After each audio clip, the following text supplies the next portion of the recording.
En este vídeo resumiremos los contenidos sobre la unidad 2 de Medicina Psicosocial. Esta vez veremos al paciente como uno de los factores que influyen en la relación médico-paciente. Ahora bien, ¿qué significa la palabra paciente? La palabra paciente deriva del verbo en latín patie, que significa sufrir.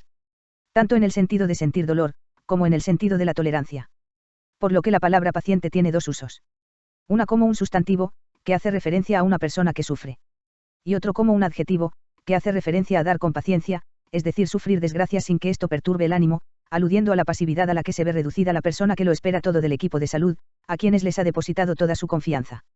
Una persona se convierte en paciente en el momento que pide asistencia al sistema de salud. Y deja de ser paciente cuando se le da de alta o cuando su malestar ha sido curado. Con respecto a los factores que influyen en el paciente, estos son: la personalidad y los patrones de conducta. La susceptibilidad individual al dolor. El tipo de enfermedad, recordando que la enfermedad representa sufrimiento, daño corporal y limitación física.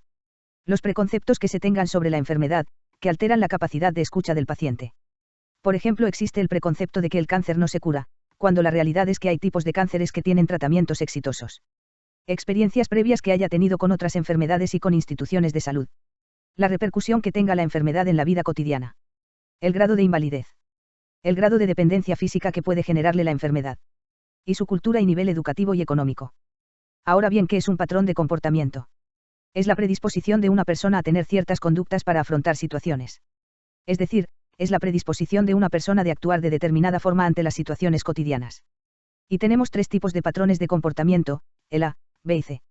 Iniciando por el patrón de comportamiento tipo A, estas son personas que se caracterizan por ser agresivas, propensas a la ira, hostiles, hiperactivas, irritables, impacientes, impulsivas, seguras, arriesgadas, ambiciosas, inconformistas, competitivas, autoritarias. En donde su vida gira en torno al trabajo y al éxito y tienen miedo al fracaso. Sus relaciones interpersonales son problemáticas y con tendencia a la dominación. Existe una activación excesiva del sistema simpático adrenal. Y este tipo de patrón de comportamiento es un factor de riesgo para el tabaquismo, obesidad, hipertensión arterial, elevados niveles de LDL y bajos niveles de HDL y enfermedades cardiovasculares, como la cardiopatía isquémica, arritmias, accidente cerebrovascular, entre otras. Con respecto al patrón de comportamiento tipo B. Estas son personas que se caracterizan por ser tranquilas, serenas, pacíficas, relajadas, poco agresivas, equilibradas, no competitivas, seguras y con confianza en sí mismas y en los demás, que tienen buenas relaciones con su entorno. En este caso, no se han detectado patologías relacionadas a este tipo de patrón de conducta. Y por último, las personas con el patrón de comportamiento tipo C se caracterizan por ser introvertidas, calladas, inexpresivas, perfeccionistas, se preocupan más por los demás y no por sí mismas. Tienen una gran inhibición emocional, controlan mucho las expresiones de hostilidad. Y el no poder expresar las emociones negativas, produce una gran tensión interna y estrés. Tienden a la depresión, negativismo y desesperanza. Funcionan con la vía neuroendocrina.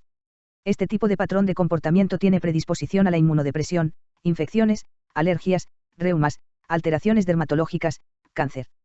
Y finalmente veremos las reacciones psicológicas defensivas o mecanismos de defensa del yo.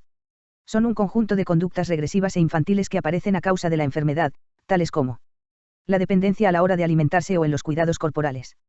El egocentrismo, en donde no perciben el mundo más allá de sí mismos. El comportamiento caprichoso. La impaciencia. No soportan la espera, ni la frustración. La reducción de los intereses y limitarse a vivir el presente. Hipersensibilidad a las reacciones del entorno. Modo de pensar mágico e ilógico, en donde creen en la omnipotencia del médico, medicamentos o de la enfermedad. Y el retorno a satisfacciones arcaicas, como el dormir o la búsqueda de satisfacciones orales, como el consumo excesivo de alcohol o medicamentos. Ahora bien, ¿por qué se produce esta regresión? Porque una persona con un rol activo a causa de una enfermedad, pasa a un rol pasivo, dependiente, donde pasa a ser objeto de cuidados. Es un mecanismo inevitable, universal y útil. El individuo necesita aceptar la ayuda y abandonar sus preocupaciones habituales para recuperarse. La ausencia de regresión, genera una superadaptación muy perjudicial para su salud.